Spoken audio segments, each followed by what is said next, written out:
10N60, tapos 10N50, plus mo yan, plus mo.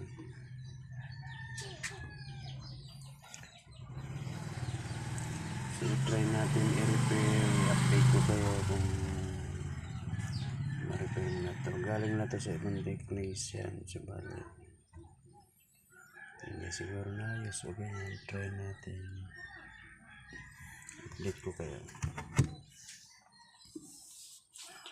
Plasma Samsung, may ko yung cellphone na pang repair. Power supply lang din nila dito. Okay naman.